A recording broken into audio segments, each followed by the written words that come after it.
The rain had just begun when Maya found the old wooden box in the attic.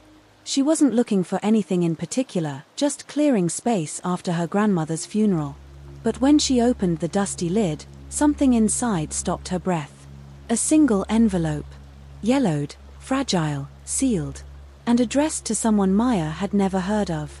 To Elise. Dated 1993. Curiosity pulled her deeper than she intended. She sat on the floor, listening to the rain tapping against the roof, and carefully opened the letter.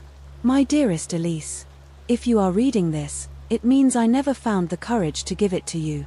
The handwriting trembled with emotion. The words felt alive. The writer was a man named Daniel. His confession spilled across the page, his fear, his longing, his silent love for a woman named Elise. He wrote about stolen glances, about choosing duty over love, and about a night under the streetlights when he almost told her everything.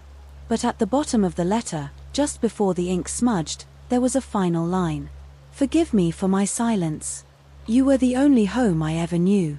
Maya felt her chest tighten. Who was Elise? Why was this letter in her grandmother's house? And why had it never been sent? Over the next days, the letter haunted her. She carried it in her bag, read it over and over during lunch breaks, even dreamed about the strangers whose lives now tangled with hers. Finally, unable to resist, she went to the nursing home where her grandmother used to volunteer. She asked the staff if anyone named Elise had ever lived there. A nurse nodded slowly. Elise Turner. She passed away 2 years ago. Sweet woman. Quiet. Quiet. Like someone who had waited a lifetime for a letter that never came.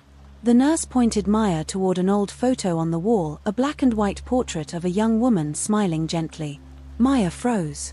She had seen that face before. In her grandmother's old photo albums. In pictures where her grandmother stood side by side with this woman. Her grandmother and Elise were friends.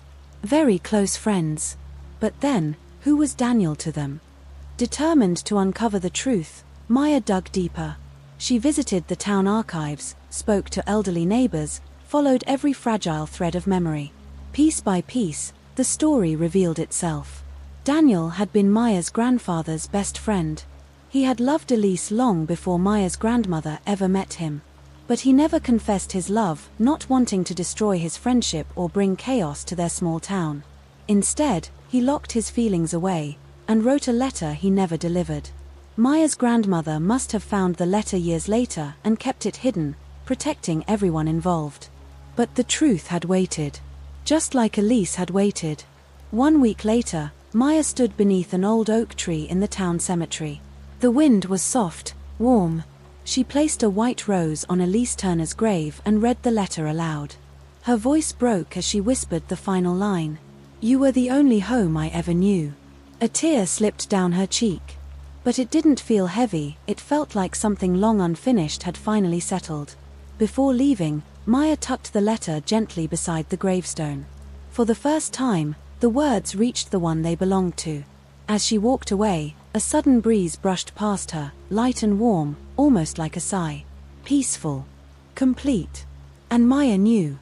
Some stories don't end in the life we expect, but they still find their way home.